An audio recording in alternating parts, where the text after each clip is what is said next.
Hello, and I'm back with my really good friend Ted Rubin, and I'm really excited to have him back again. It has been a year since we had our last podcast together. Is that possible? I know, a year. Can you believe it? Ted is absolutely unbelievable. If you're not following him, get on, follow him now. He's amazing content out there.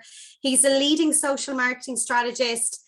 He is his term return on relationships. If you haven't seen that, hashtag return on relationships, it is absolutely unbelievable. I'm going to talk about that a little bit today. But before we came on, me and Ted were just saying we hadn't hit record because we were having a little bit of a catch up. We hadn't seen each other in a while, but it was really, really interesting where the conversation was going. And we were talking a lot around people, us as individuals, and finding that inner peace or that inner alignment, and how that kind of comes to life and work. I think is really important. We don't leave it at the door, and we bring our whole selves into that building. And Ted, you were just about to say something there, and hopefully you're still in that train of thought. And I want to say it's especially important now that so many of us work remote and that it's become so accepted, because we're missing some of that engagement we get, or we're missing a lot of that engagement we get when we're face to face with people. And I think people really want to know who we are and they want to know about us. So the point I was talking about is that, look, for years and years and years now, I've been in the social space since 2008 when I was at Elf Cosmetics. I was fortunate enough to meet with a lot of CMOs early on and really be a part of the whole growth of this thing. And for years, I've been saying more people hear and see what we say than you know, because so many of us are stuck on the likes and the views and all these different metrics that either give our company a measurement or give us a measurement of ourselves or our own self-worth. And what I've been saying for years, because I was seeing this along the way, and it became remarkably apparent to me in two specific times in my life over the last 10 years, but I've been saying way more people are paying attention. So many people are lurking. I always say, don't throw out the lurkers, because you'll throw out the diamonds with the dust. Because so many people either they don't want you to know they're there, or it's just not part of who they are. Or very often, especially in the senior executive and C-suite realm, they're them liking something. They worry about who might see it or who might say something, or are they watching someone they shouldn't be watching, or all the other nonsense that's involved. But in two times in my life, I really discovered and was able to put pen to paper to say, this is a fact, was number one, when in 2013, I left Collective Bias, which was a startup that I was a partner in with John Andrews. He had left a little bit earlier. We had just brought in a big round of funding, and things tend to change in startups like that, as you know, and both of us fortunately left with our equity. But all of a sudden, I didn't have that immediate connectivity to all these people, because Collective Bias had me flying all over the country. I was speaking at a lot of different events. And what I noticed right away was people still knew everything I was doing. People that I would walk into the lobby of a huge New York City office building, and some guy I never saw before would point at me and go, "Dude, you're Ted Rubin. I was at the event, or I saw your video, or let me see your socks," because I was known for my socks. I still am. I use a hashtag TedSocky. I post them wherever I go. People take pictures of them. Don't ask me. But it started, and I went with it. I was like, he's really. I did not know where that was coming from, but every I see your laptop stickers and I see your sock. It's like, it's brilliant. That's a good story too. And it used to be even more when I was on stage and other places. Yeah. But the point I'm making is, at that point in my life, I very specifically heard from people who knew everything I was posting, who knew every place I had been, who would again, senior guys that would say, "Oh, dude, I saw you take that ski trip with your daughter." It's like, wow.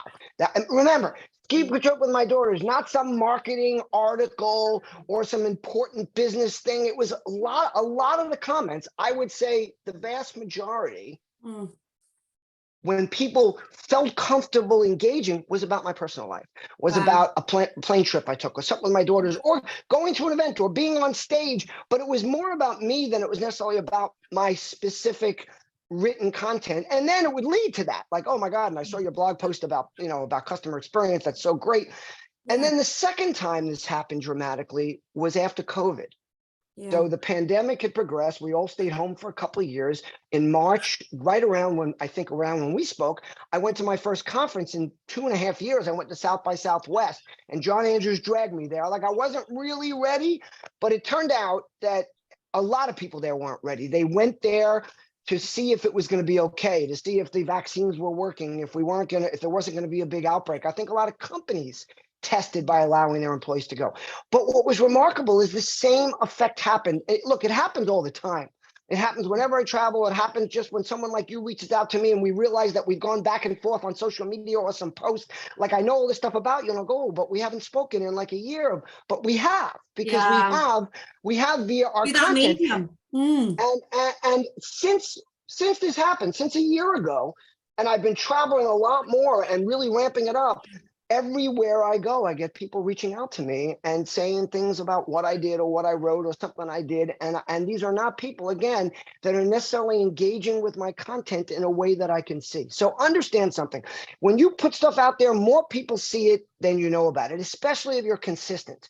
And I say that because if someone knows you're always going to have content there, they're much more apt to look, or it's much more apt to come up in the feed, or the algorithm is much more likely to feature it if you're constantly putting stuff out there. And again, I'm not asking you to do extra work. I'm telling you to just recognize that some of the stuff you want to do anyway, and you think, oh, nobody cares. They do. And if they don't, guess what? They don't have to look at it. So, it's really simple, and you'll be surprised at how many conversations really do ensue, or how many people reach out to you that see something. I've had, again, I won't name names, but I've had some really senior level executives, guys that I've known over the years, women I've known over the years, that I haven't seen in a while.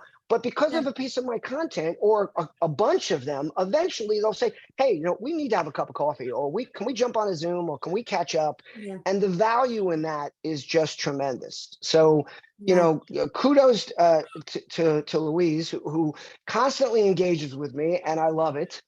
And many of you might not know this, but Ireland is like my favorite country in the world.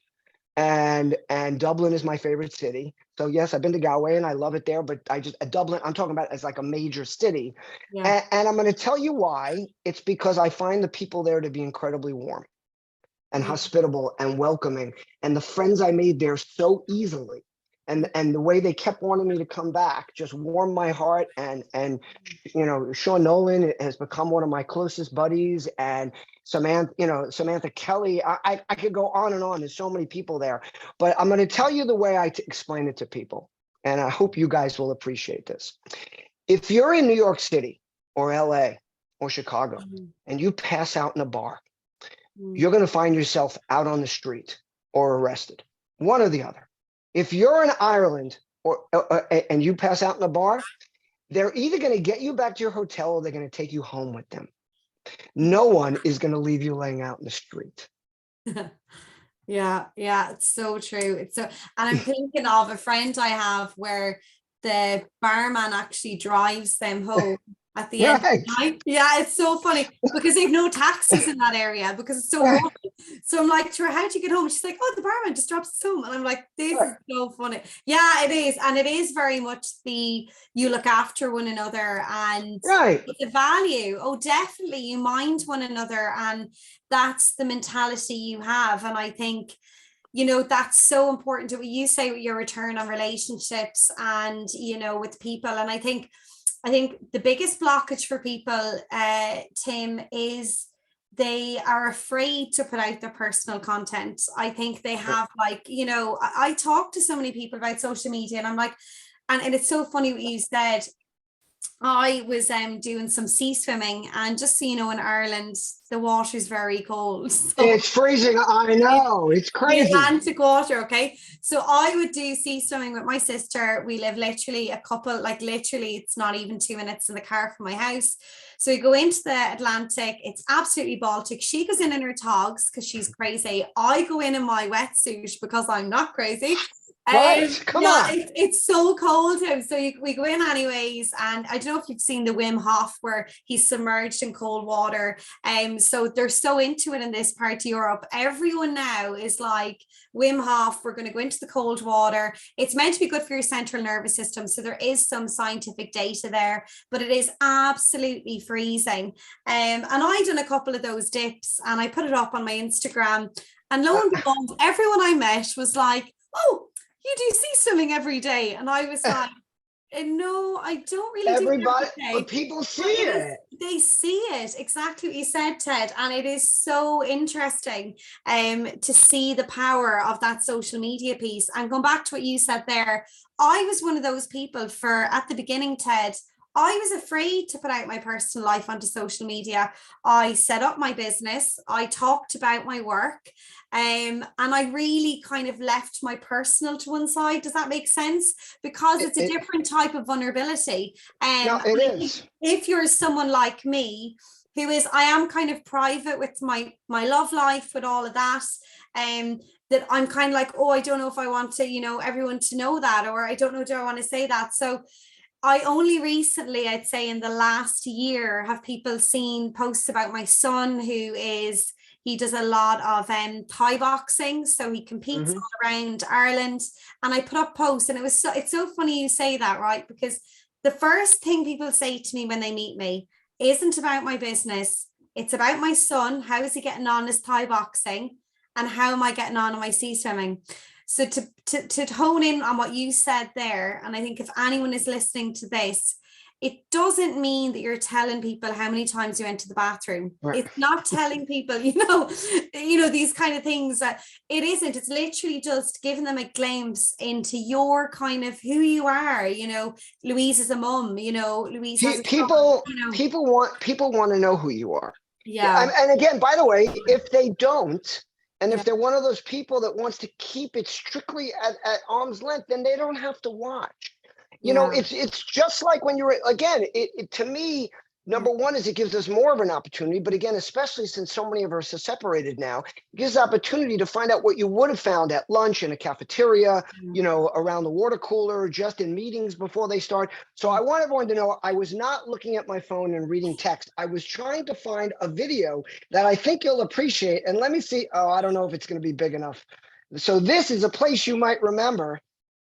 I hope it plays. This was a video of this place in Ireland where you jump in the water. And I don't know if you can see this. Yeah, I can see it. Yeah, I can see it. Yeah. Yeah. Where it's in, is that Blackrock? Is that in Dublin somewhere? Is it? No, this is outside. This is, I forgot the name of the town. I'd say it's Wicklow. It looks like Greystones or Wicklow or one of those. It's got a beach there. So Sean insisted we go, but it happened that as coincidence would happen, I was rushed to the hospital a week before I came to Ireland and I needed surgery on an umbilical hernia. So when I got there, it was out of the question. I couldn't jump in the water. So I had the perfect excuse that I was just the cameraman. And every time Sean and I talk, he goes, the next time we go back there, you're not getting off so easy. Yeah, no, it is. So in Galway, we have a diving board as well. So it's nearly at Christmas time. It's absolutely freezing cold. It's a tradition in Galway that everyone on Christmas Day goes in for the Christmas Day swim. So they do for charity. This was I think the first week in November in 2016. Yeah, it's cold. It's cold. I mean, he was, like I said, I was just lucky that there was I'm like, I can't do it. I'm sorry. The doctor said no way, Yeah. Yes. Yes. Secretly inside, totally. But it's great whenever I talk to you, Ted, and it's obviously a natural thing that's obviously built into you and the fiber of who you are. You actually remember little tidbits about people and you remember things and stories that connect people. And it's really interesting because I was talking to someone recently and they said to me that we write down when they have customers in their store. It's a small store, okay? So they write down, it's a hairdresser's, and it's one of the first fully sustainable zero to landfill waste hairdressers in the UK and Irish market. Okay. And this amazing woman is creating a training program for L'Oreal, you know, L'Oreal, the company, Sure. to support other hair salons to be 100% sustainable. And she really interesting. When she gets her clients coming into her, there's a note on each one of the clients that come into that hair salon, and beside their name she writes down it was their daughter's communion, and their son got married. So when they come in, that whoever is on that reception desk is able to go, oh, Ted, I remember that your daughter had that thing. How did she get on? And I just thought, I was like, that is absolutely, and it's something small like that, but it makes such a massive difference. So I call that looking people in the eye digitally. Yeah. So let's see. I wrote a book called How to Look People in the Eye Digitally. It came out after Return on Relationship. And the whole point of it is that there's no reason for you not to do your research before you meet somebody or before someone comes into your store. Very often it's as simple as Googling them online or going to their Facebook or their page or their LinkedIn page. Or if you want to be more proactive, if you have a hair studio like that, you can ask people like, oh, we'd love to connect on Facebook, or you should follow our page, or something, so that you have access to things. So, you know, I'll tell you a story. When I was just out of college, we're talking about 1980, so just a few years ago, my dad was the guy who kind of taught me about relationships, and I had my first job, and it was a sales job. And he said, and he knew that my job, my immediate goal was to get appointments. So he calls me up, you know, at the end of the week, and he says, "So, how'd it go?" And I go, "Went well." He goes, "Did you get an appointment?" I said, "I did." He goes, "When is it?" I said, "Thursday." He said, "What time?" I said, 10 o'clock in the morning. He said, "So when are you going to get there?" I said, "I don't know, about 5 to 10, 10 to 10. He goes, "No, get there at 9 o'clock in the morning." Now, remember, this was 1980. None of everything we have around now existed. There was no way to find out about people. He said, "Get there an hour early, walk around the neighborhood, see what businesses are there, what restaurants are there. Go in the building, look at the board and see what other companies are there. Get into the office 15 to 20 minutes early and see if there's any way for his assistant to let you, his or her assistant, to let you in the office, and look for photos on the wall. And if you don't get in early, that's the first thing you do. Look for, are they a parent? Are they a grandparent? Or are they an athlete? Do they play golf? Do they play tennis? Do they sail? Do they hunt?" Find points of emotional connection so that you're not there trying to sell them something. You're there to talk to them and get to know them. And this was a very difficult procedure to do back then, because you had to do it all on the fly. You had to do it all when you're doing it. But now there's no excuse to go into a meeting and not know how long the person is sitting across the table has worked for the company, not know what their job was before that, not know something about them. To me, when I go as a consultant in some of these meetings, I'm embarrassed when a salesman will go, "So how long have you been here?" I'll be like, how could they not know how long they've been here? Everybody's on LinkedIn. I mean, what the comment should have been was, you know, "I noticed you've been here for 10 years. You must know a lot about the company. I'm sure there's a lot you can teach us." Or if the person just started, "I noticed that you just started. What can we do to support you?" I mean, there's ways to use that information because it's all there. So there's kind of no excuse. Even if it's last minute and you forgot, you're in your car, you're just about to walk into a meeting, or you're just about to get on a call, you know, pull it up. I mean, there's a reason I noticed that you and I were not connected on LinkedIn, because I was prepping before our call. Yeah. And I couldn't believe that we weren't. I'm convinced. I think we must have been connected, and somehow it got disconnected, because how could we have not been connected on No, LinkedIn? because I'm connected to John, and I was like, how? Right. Yeah, because I was like, I nearly. John is my business partner, by the way, people. So you'll understand. John And Andrews. Yeah, they John wrote an Andrews, and I amazing book. introduced them. But Yeah. again, the point was, I knew because I looked, Yeah. because I was checking things out, because I looked at your podcast, because that information is available. Why wouldn't I want to check? Yeah. You know, and do things like that. So, by the way, speaking of John, he asked me to please send his regards. John is amazing. He's such, we were talking about kindness earlier, and he just comes across with such kindness and caringness. You just get that off John. He's really Yes. nice. Yeah, he's you can feel it. You know, you can get energies. I think even though we're on Zoom, I think you can actually feel people's energies across, and he's so genuine. He's just a really nice guy.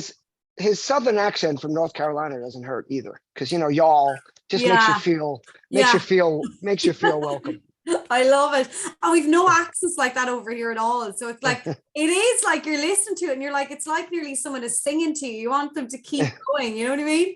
Yeah, I absolutely love it. Can I ask you a question? So if you were to go into a company in the morning, and you were to say to them, this is how you build relationships with your team inside, and in an effective way that's going to, stem out, because I see people talking about social media and they're like, we want our customers to be engaged in a great experience. And I've worked for some companies like that, Ted, and I'm kind of going, it kind of starts from the inside out. You know what I mean? Like, we can't be going on saying, let's do this and let's talk. And because it really does, that experience to me starts as a team member. When you're in there, you're doing the work. So what would you do if you were going into a company, you were taking it over? It could be a retail store. What would be the key areas you would now? I know you're laughing at me, but pretend, right? Ted what is that thing called again? That program? What is it called? Undercover Boss. Undercover Boss. Yeah. Okay. So pretend you own a chain of like retail stores, right? And Ted is coming in as undercover boss. This is actually quite fun. And you're coming in as the manager, right? And they're training you in, say, right, but the company. What would you be looking for? What would you kind of, I suppose, benchmark, or how would you figure out how to put your stamp on it, or make that great with the team? Well, I think the most important thing to remember is you can't just come in and change things. You at least I don't see that working. It's a valid, no, it is. And I think we forget about that. We have these ideas. I think that's good. I think you have to lead by example. Yeah. I think you have to start doing things yourself. I think that people mirror off of other people. So you start out by being, incredibly friendly, by showing true interest in the old expression. We all, I mean, I'm sure it's different in Ireland, but you walk by people in the States, hey, how are you? Or you say, what's up? But nobody waits for the answer. It's more of an expression of hi. Like, to me, I'm like, just say hi, because when you say hi, there's nothing. But when you say, how are you doing? But you don't wait to hear me tell you how I'm doing, or you don't answer. So I think that in a situation like that, it needs to be something gradual. You need to come in, you need to show people that you care about them, that you actually want to know who they are. Like you were saying with the woman with the shop, you start taking your own notes. I mean, look, I take notes here. I sit out by my dock and different people walk by, and every once in a while someone stops or introduces themselves, and I have a little note section. I have a million of them on here, and I have one called neighbors. And every time I meet a new neighbor, I write down their names, I put down their names and something about them that's unique that will make me remember who that person is, because a lot of times I won't see them again for another month, or I just won't remember. Are you in a boat or something? Are you near a boat, or are you on? I live on the water, so I'm right. I have 100 feet of dock, and I'm off something called the Intercoastal, which is a big waterway that goes up and down the East Coast of the United States. But regardless, this could be anywhere. You're sitting outside. You sit on your porch, and people walk by. And again, I'm sure you know how this is. Sometimes there were really nice people. The first time they walk by, they say hello. Sometimes it takes the 10th or 11th walk by, and they finally go, "Oh, by the way, I'm Louise. Oh, I'm Ted." So I write that stuff down.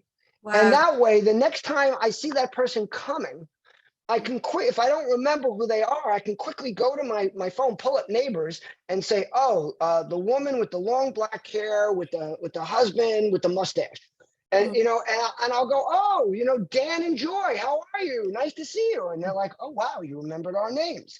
And I do the same thing for businesses, for people. In my phone, after I meet you, very often the first conversation we had will go into my contacts file. So I'll have the person's name, and then it'll say how I met them at Brand Innovators in Las Vegas on 2/3/23. And then if we have an initial email, I'll take that email and I will put it into my contacts. So the next time I bump into them, So very often I'll bump into someone I haven't seen for 4 years, and either I'll very surreptitiously be able to look and then say to them, oh yeah, we met like in 2016 and they'll be like, oh my God, that's amazing. Or they might see me looking and they'll go, what are you looking at? I'll go, I'm looking at my notes. We met. And then they're just as impressed because they go, so you took the time to write that down? Wow. And that, now, by the way, this is not easy. It's a lot of It's work. not easy. It's work, but Okay. it is, wow, But that is.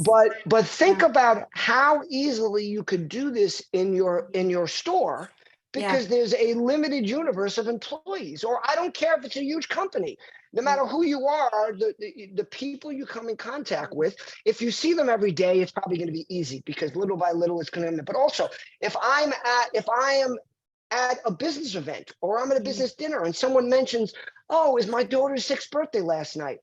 Like I'll very casually go, oh, that's so nice. What's her name? Oh, Lori. And then I'll quickly put into my notes, Lori, birthday with the date. And now every year, look, I used to reach out to people every year on their birthday and I had a notebook. This is before all the tools we have. Everything was manual.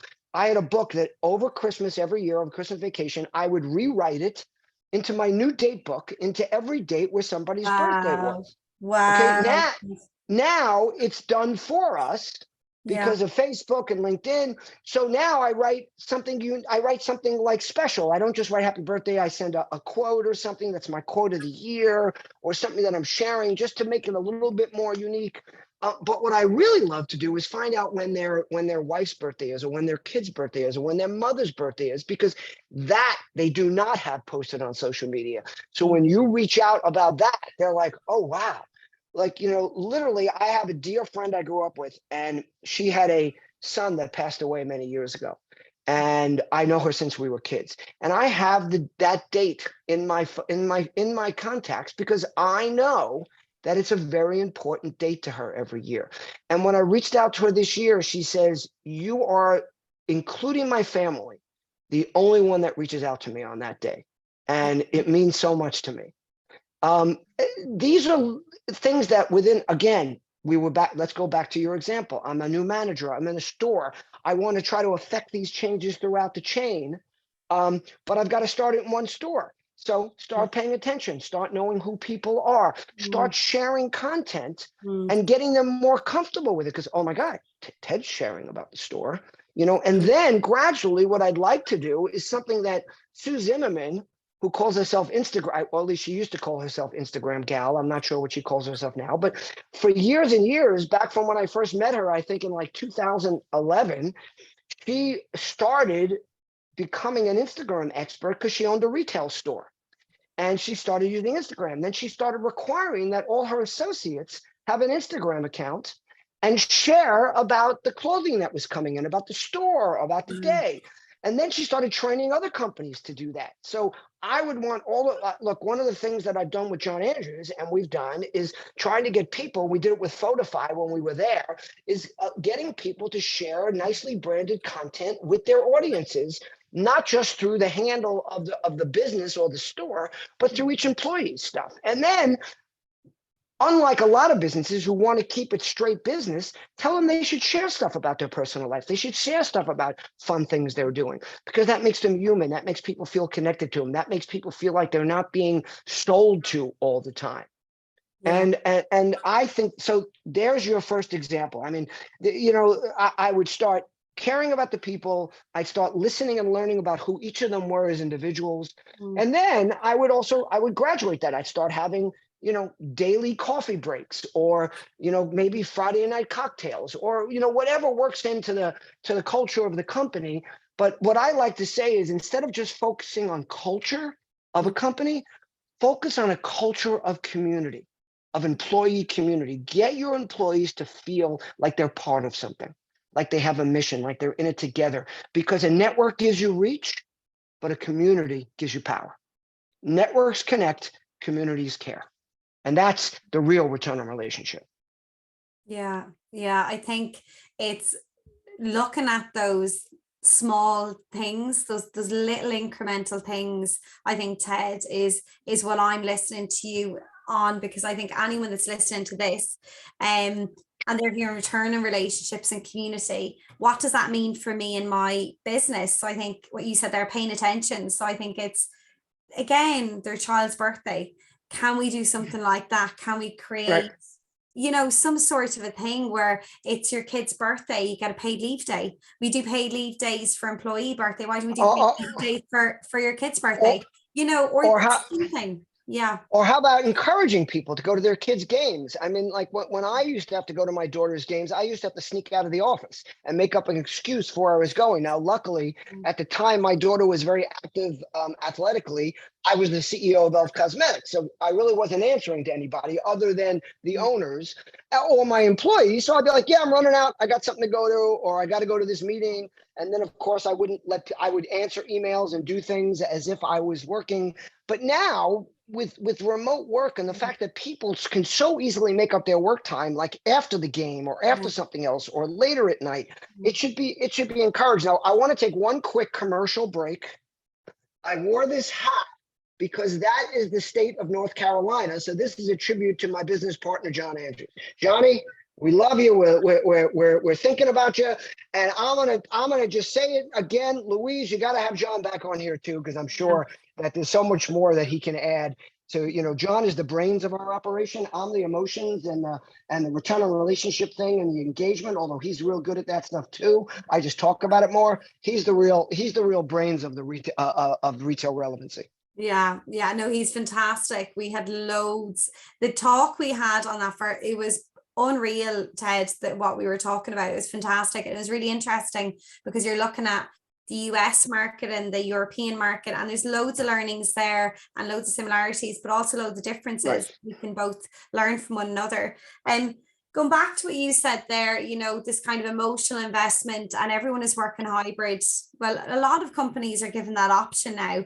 Is that disparity growing further apart? Are we seeing that people are, because I'm seeing huge uplift, especially over here in Ireland, where a lot of companies now are looking for training, communication training, skills training around that, because a lot of the leadership teams are struggling to manage workers that are remote. So they're struggling to get that team dynamic, the collaboration piece in some companies when they're remote. So how do you keep that kind of community feel going when they are remote?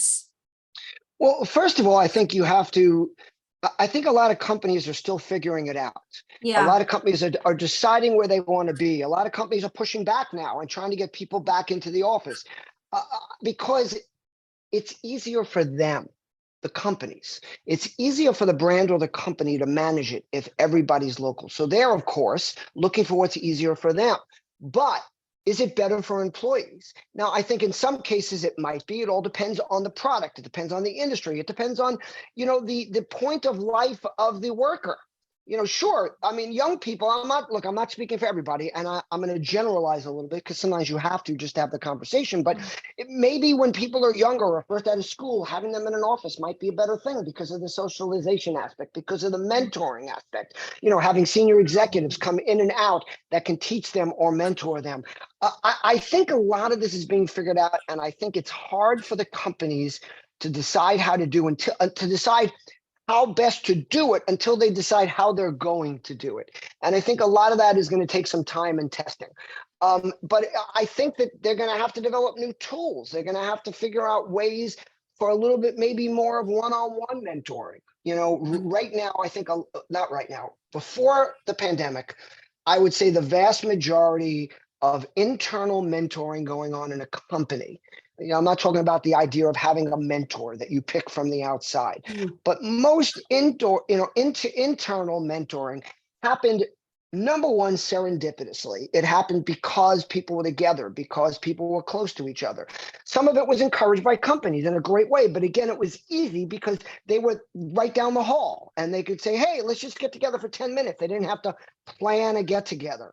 So I think a lot of it now has to just figure out how do we rework this so that people are still getting that feedback. Do we have to assign mentors? Because it might be a little harder for like a lot of mentoring happens without it being a mentor. Like I say, I mentor a lot of people, but I never never take on the title of your mentor. And when someone feels they need that, I send them to somebody else, because that's just not a commitment I can make. But I mentor a lot of people just by my daily conversations and getting on the phone with them. So I think that a lot of mentoring that was happening pre-pandemic was happening just naturally, because I'm in a room and I'm with you and you're my senior VP, and I either don't talk or I make a good comment or a bad comment. And right after, either she says it to me publicly, or she says, "Hey, Ted, stay for a minute. Listen, I think what you did was awesome, but here's a way to think about it," or, whatever it happens to be. Some of that might not be happening in the same way, because it's a little bit more, it's harder to happen via a Zoom, like, "Oh, Ted, just stay on the Zoom." Or you have to be a little more proactive by just calling. Like, every time I get off a Zoom meeting, I usually call somebody on that call direct, because I have more comments to make or feedback to give or something. So I think we have to just start thinking a little bit more proactively about how we help people grow, how we give them the tools to do it if it's not happening in a workspace. And then, look, I work with a few companies that have 2 days a week that they want employees in the office, and they rotate it. So they keep it kind of moving. So it's not always the same people always together, and people make appointments, but people do come in and get something.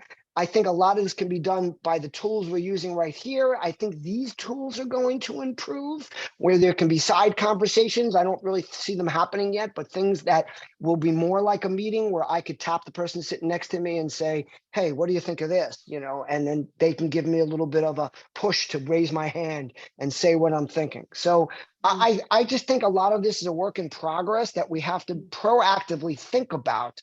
How can we help people grow and improve in these new working environments? So maybe it has to be more directed. "Ted, you're assigned so and so, so and so, and so and so. You need to talk to them X amount of times a month, a week, a year, to help them along." Or you just have to be available to them. I think I don't have the answer, but I think it's a work in progress. No, I think you did give really good suggestions there, though, Ted. What you said there, I thought that was really interesting, actually. And it really is. I've seen it myself, that those kind of, conversations at the water cooler, the conversations before the meeting and after the meeting, or when you're having your coffee in between, you know, those conversations, as you said, they mightn't be classed as official mentoring, but you are mentoring, you are talking Yes. through that. And I think now that we're not having so many of those meetings on site, and we're maybe not having those bumping into one another at the water cooler or the coffee machine or whichever, I think, how are we going to structure those conversations in a way where they're happening regularly, and maybe encouraging them to happen more proactively, because now they're not happening naturally, because that environment we're in, we're not in that same realm now. So now I have to think of a different way of creating the environment where those conversations can happen. So I think it's going back to what you said. I think that was, it's actually, and even though it might seem pretty straightforward, when you think about it, I don't see a lot of people doing that. I haven't heard of it. We have to be more proactive, because in any situation like this, people will fall behind, because the aggressive types, the ones who have no problem asking people for help, or asking mentors to work with them, or asking senior executives questions, it's the ones that don't feel as comfortable doing that we're getting it anyway, because people are around, that we can't let fall behind, because there's a lot of great, and by the way, this is not about fairness. Not that fairness isn't a good thing, but this is about you're going to miss out on some really great talent who just aren't naturally getting that serendipitous mentoring that we have to make sure that they get. Yeah, definitely. Before we came on, we touched on kind of alignment, and I've seen you talk a lot. I've watched loads of your content. Where do you feel aligned? Because, and I think this is an important topic to talk about, because we're talking about people, we're talking about return on relationships. And I think any place where I worked with, small teams or large teams, we need to know what makes people excited. We need to know what makes people want to get out of bed in the morning. We need to figure out what makes them happy, what puts joy in their heart, what makes them excited to go in the door of the workplace. Where do you get that from, Ted? Where is that kind of that drive, that excitement? Because I see it on your social media. I see the passion. It comes out when you talk. But where is that coming from? Where is that fueled from? That's like saying, find someone that does something well, and we're just going to take that process and we're going to build an army of them. I think where it comes from and what we have to open our eyes to is that everybody's an individual. And there's not one set way. Look, it's one of the problems with education in the United States is that we are still using mostly the education that was formulated to build factory workers, to build, and I'm going to use a word that's somewhat derogatory, but I'm only using it because it describes it, but to build lemmings, to build people that learn certain things, come in, follow orders, do a job. Unfortunately, those jobs aren't available anymore. I mean, there are some of them clearly, but as we all know, things are changing. You need different skills. Everybody says that all these new technologies are going to lose jobs for people, but they're also creating jobs. Yeah. So what we have to do as our countries and as people is figure out how can we educate people better for these new jobs. And I think part of that is looking at people as individuals that yes, there are certain skills that obviously we all need. You have to do math. You have to be able to read. You have to, if it's going to come to the future, it might be you have to know how to code, or you have to have a technological way of thinking, which personally I don't. So that this new world would probably hold me back. But what I've always done is found people like John Andrews and Michael Frazier and Jay Thornton. These are business partners of mine who understand the technology side, and I bring the engagement relationship side, which I think is always going to be necessary. But I think that we're going to have to think long and hard about how do we handle people's individuals. If you want someone to have my passion or enthusiasm, I think you have to be willing to spot it, not create it. In other words, it's very. I've had no look. I've tried. We all have. I have kids, and I have nieces and nephews, and I have friends' kids who, we all think, oh, let's just show them how to be excited. And, it doesn't work that way. So what I think you have to do is I think we have to start creating more companies as well as educational institutions that get to know the people who are joining their ranks, either as students or as employees, and find what their skills are, not tell them, because of course you don't want to say, okay, you're not going to do this because you're only good at that. That also goes back to the old story where you don't know what someone's going to be good at, but find their passion, find something they're doing. Try to not necessarily make them take a job for that, but what I always tried to do, and I ran into a lot of barriers with this when back in the day, back in the 90s or the 80s, where I tried to treat people as individuals. And I had senior people above me saying, no, this is their job, just get them to do it. And I'd say, yeah, but everybody has a different skill. This one is great at talking to people. This one makes unbelievable facial expressions, or you can feel her warmth. Let's use her and let's let her do her job differently. Let's give her the ability or encourage her to talk to people because she evokes empathy. Whereas someone else I see doesn't evoke that same empathy. So let's give him the tools to find all the data or the information they need. So I think that a lot of that has to happen. And yeah, I think it's happening in a lot of the upper ranks. I think a lot of companies are looking at things like that, but I just don't think we're yet educating people in that direction in trying to help them, with recognize their talents and embrace them. Instead of saying, oh, wow, Ted, you're way too over. I used to hear this all the time. You're too enthusiastic. Take it down a notch. And you know how you make someone feel when they get all excited about something, they raise their hand and you go, hey, calm down. Those are the skills I think we have to learn to teach some of our more senior people and our people in management roles about how to welcome that enthusiasm rather than suppress it. Love that, Ted. I absolutely love what you said there, because I'd love to hear more of those conversations being had, because I think there is absolute diamonds out there. And like that, I used to be, people used to think I was too happy at one point. They were like, it's not like real, it's like fake. It's like, it's not fake. It's just, I'm an optimist. It's just my personality. I'm like, so what gives me energy is people. So and I figured that out through COVID, I got really down because I wasn't around people. And I even figured it out when I went self-employed and I was working for myself. I was so down in the dumps because I need energy. I'm such an extrovert. If I'm not around people for more than 6-7 hours, my energy levels zap.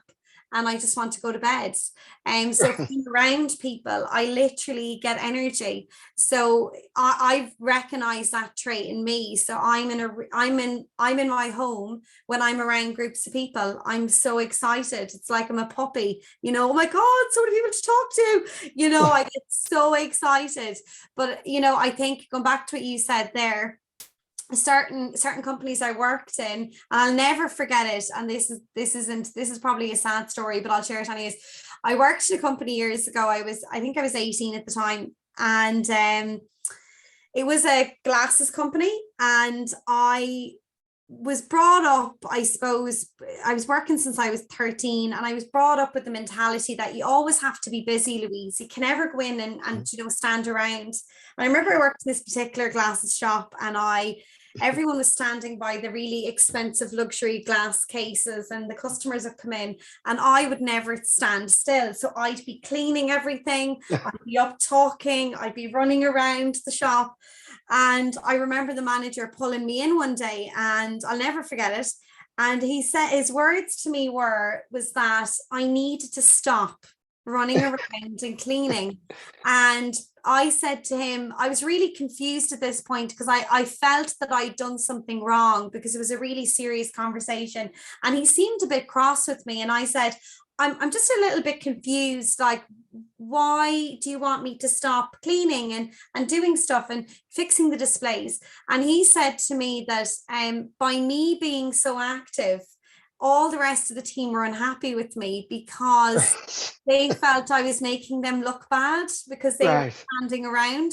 So I didn't take this very well, right? I bet. No.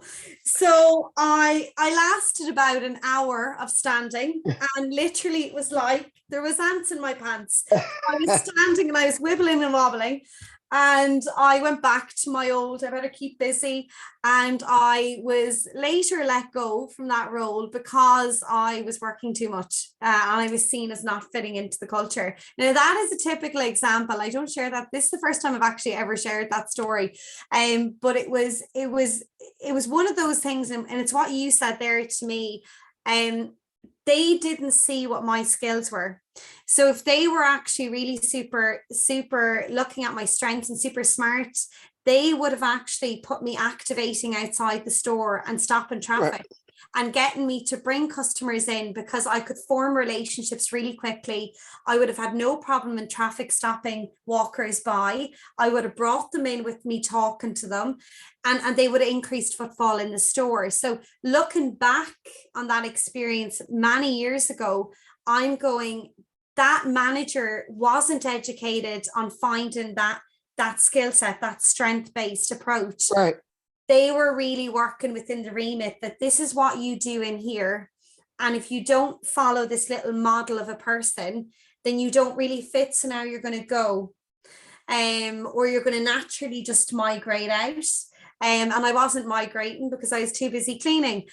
So then I was told to go. But it's really, really interesting, because I don't hear a lot of those things, but I see them happening. So it's like the invisibles. I always say there's a visible in a business, the visible, we can see job spec, we can see this, that, and then there's the invisibles. And I always ask teams when I'm doing any talks, I'm like, what's the invisible feeling that you feel? I like that. I like that term, the invisibles, because my whole life I was the one that did it different and usually got reprimanded.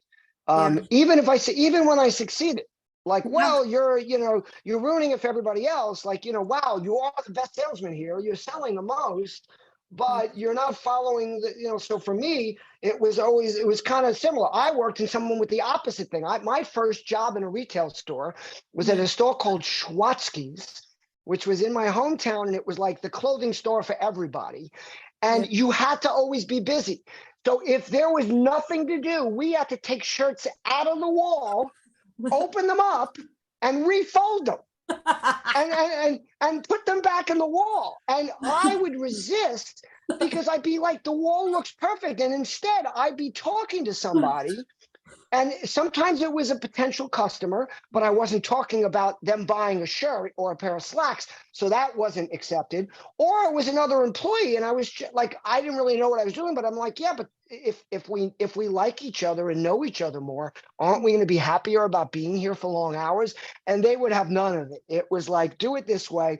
But I would always skirt the edge. Like I'd always be the one going off and doing something else, or helping out somewhere else, or doing something. And then when I was first out of college, I was a salesman in the stock brokerage business, and you were required to make 200 calls a day.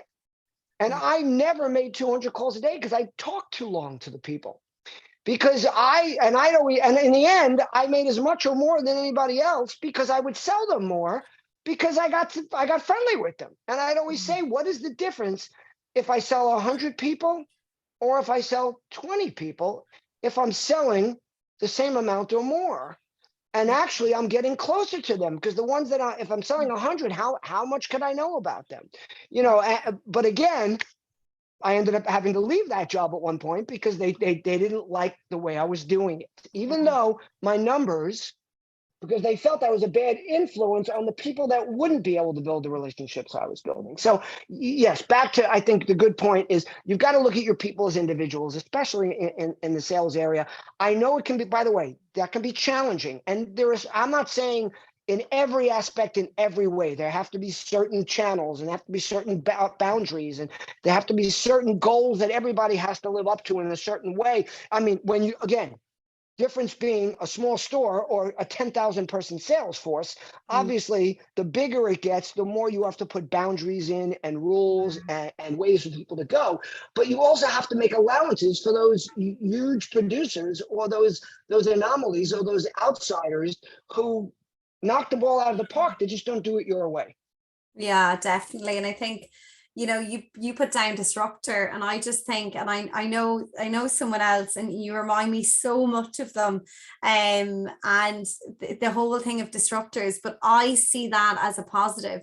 We need more people with different ways of doing things and different approaches, I think, and it's about embracing those different qualities. Yeah, we have remit, yeah, we have policies and procedures, but it's the personality. We all know that. Like, if you walk into a retailer, you could have the same retailer and they can have 40 different outlets.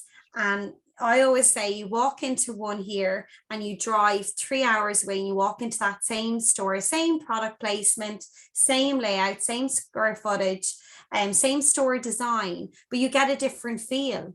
The feel you get isn't the products inside the business. It's the way people, team are actually cultivating, and 100%. You can very quickly tell the personality of the manager. If I walk into a retail store and I could be in there for maybe 10, 15 minutes, you could nearly gauge what the personas are of the leadership team, because the way the team are. So are they being given a lot of autonomy? So are they having a little bit of laugh and a joke on the shop floor? Are they being micromanaged? So then they're being nearly afraid to do anything, nearly asking permission, ringing the bell, ringing the phone, afraid to make those decisions. So you can very easily tell by the traits, the behaviors that they're displaying, how empowered they actually are or how disempowered they are. And that then leads into that enthusiasm piece, because if I'm not allowed to make any decisions because I'm not feeling that I'm actually of good or of use, I'm not really going to care, because I'm not given that accountability or that empowerment piece, from those people above me. So I think it has such a knock-on effect to whoever comes in that door, whatever customer is in there, they feel that. 100%. Yeah. Yeah, I love this topic. I freaking love it, because I lived and breathed it for 15 years, and I have a bunch of stories, like crazy stories, where I remember all these different things that happened, but it comes back to the same thing.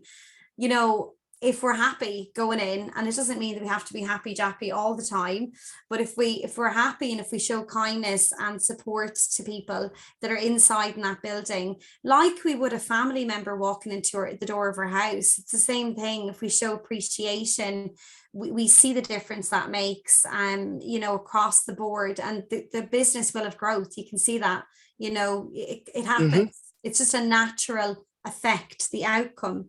And what annoys me sometimes is, Ted, is that I hear people talking about KPIs and, you know, key performance indicators in the business and conversion and average transaction, units per transaction and all of this. And I'm like, that's the output. That's the result. What is the input? What are you putting into it? And they're like, products. I'm like, no, what is the input? The human skill.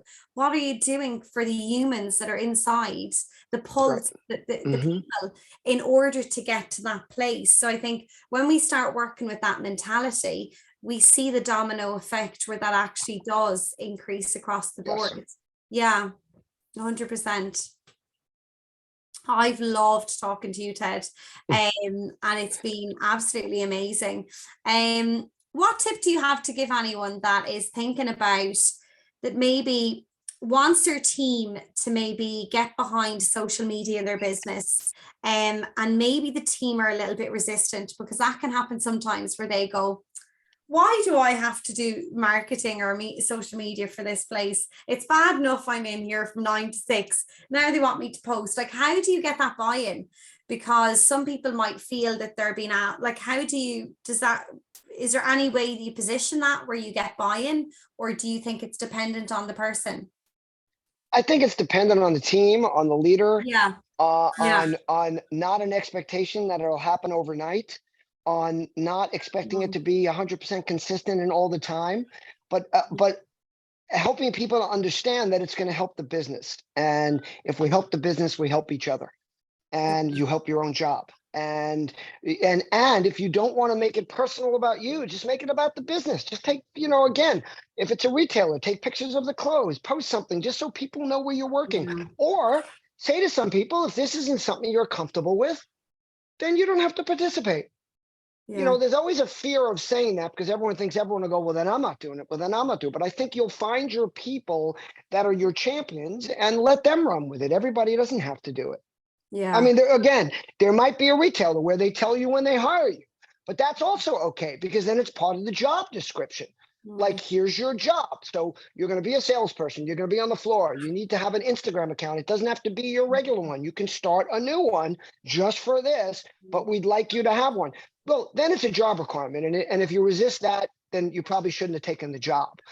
If it's something that you're bringing in after the fact, then I think you have to be cognizant of the people that will be comfortable with it and the people that won't, and make a decision in advance. Do I want to clean house because I need all new people that are going to be able to do this, or am I willing to just go with the ones that are comfortable because I love my team and they're doing great work, and it's not right to ask them to leave because they don't want to do something new? Yeah, totally agree. And that's the conversations you have and getting to know them. And I think you touched on that, and knowing where they're at in their own head. So where can people find you if they want to talk to you? They said, oh my God, I love what he said there. Where do they find you? Well, it's real easy. Just Google Ted Rubin. I'm all over, like, the first 20 pages. Go to tedrubin.com, go to returnonrelationship.com, go to Ted Rubin on LinkedIn, Ted Rubin on Facebook, Ted Rubin on Twitter, TEDRUBIN, or just reach out to me personally, tedrubin@gmail.com. I'll pick up the phone, 516-270-5511. That's here in the United States. I actually answer my phone, and if I don't, my voicemail is not full, so you can leave me a voicemail. I love the fact that you live and breathe what you actually say. And just so everyone knows, Ted actually does email you back. He's one of those people that actually does get back to you. So you totally live and breathe your ethos, and I absolutely love that about you. Thank you so much for coming on, Ted. And my pleasure. To get Andrew on for the next one, and the two of you. I am going to have an answer again. I love it. I'm going to send out an email right now reconnecting you guys so that we get it done. Yes. Okay. Thank you. Bye. Thank you, guys. Bye, everybody. Bye.